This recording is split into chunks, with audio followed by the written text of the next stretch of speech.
कश्मीर में LOC border बनने वाला था। जी हाँ, इतना क्लोज थे इंडिया पाकिस्तान एलओसी को ही बॉर्डर बनाने के लिए। अग्रीमेंट तक बन चुका था, लेकिन साइन होने के कुछ ही मिनटों पहले अग्रीमेंट को रिजेक्ट कर दिया गया। ऐसा क्या हुआ था 2001 में आगरा की उन गलियों में जिसमें कश्मीर का सॉल्यूशन बन रहा था और फिर बनते बनते वहीं खत्म हो गया। आज इंडिया नाउ एंड हाउ में मैं आपका होस्ट अंकित आपको सुनाऊंगा आगरा में कश्मीर के सॉल्यूशन की उस अधूरी कहानी के बारे में।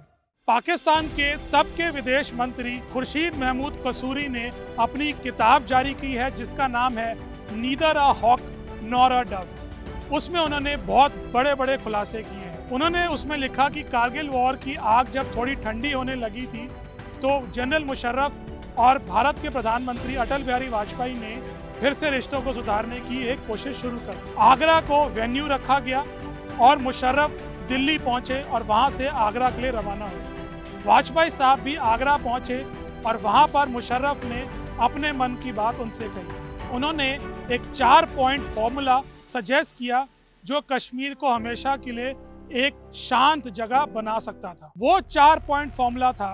पहला पॉइंट कि जम्मू कश्मीर में दोनों आर्मीज अपनी प्रेजेंस कम करेंगी। इस पे भारतीय साइड तैयार हो गई। अटल जी ने इस पे कोई परेशानी नहीं दिखाई। दूसरा, उन्होंने ये कहा कि उस लाइन के दोनों तरफ लोग अपनी मर्जी से आ जा सकते हैं, रोक टोक नहीं होगी। इस पर भी किसी को कोई आपत्ति नहीं थी। तीसरा और सबसे अहम पॉइंट ये था कि बॉर्डर, जिसको वही माना जा रहा था कि एलओसी बॉर्डर बन जाएगा, उसके आर पार अब दोनों देश अपना क्लेम खत्म कर देंगे।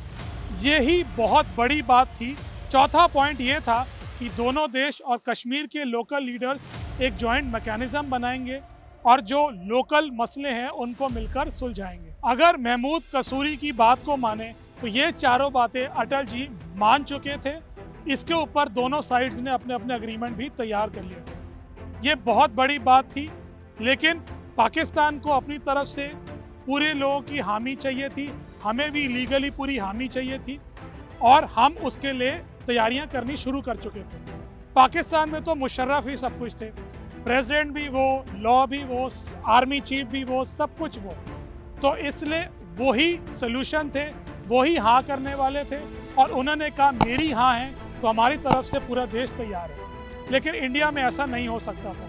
अटल जी को कैबिनेट की मंजूरी चाहिए थी। उन्होंने इस बात को कैबिनेट को रखा। वहीं दिल्ली से आगरा रवाना होने से कुछ ही देर पहले हमारे deputy prime minister LK. Advani ने पाकिस्तान की दुखती रग को छेड़ दिया। उन्होंने मुशर्रफ से कहा कि भाई दाऊद इब्राहिम का क्या करना है, कब लौटा रहे हो। मुशर्रफ को समझ नहीं आया क्या कहें।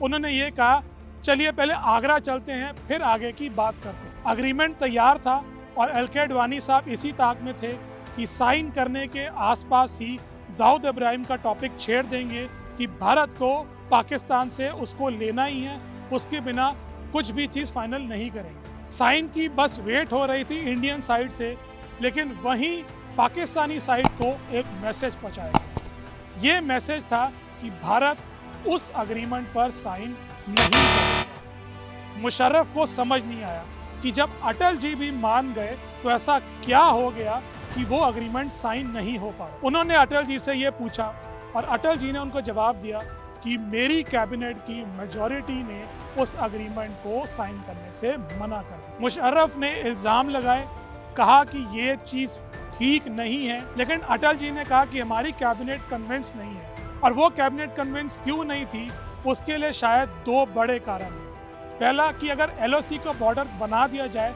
तब भी ऐसी कोई गारंटी नहीं है कि पाकिस्तान हमारे साइड के कश्मीर पर अपनी मनमानी नहीं करता, हमारे लीडर्स को, सेपरेटिस्ट लीडर्स को नहीं भड़काता और एक न एक दिन उस हिस्से को लेने के लिए भी वो जोड़ तोड़ करता, टेररिस्ट को भारत के इलाके में भेजता। दूसरा ये कारण है कि मुशर्रफ तो एक डिक्टेटर थे, बड़े लीडर थे।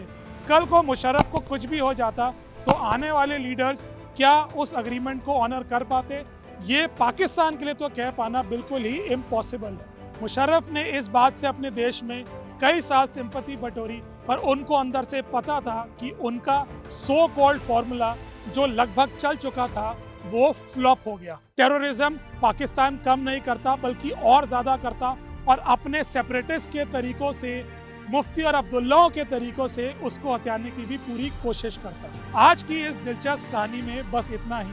ऐसी एक और बड़ी दिलचस्प कहानी हमारे अगले एपिसोड में आपके सामने। तब तक के लिए नमस्कार, जय हिंद।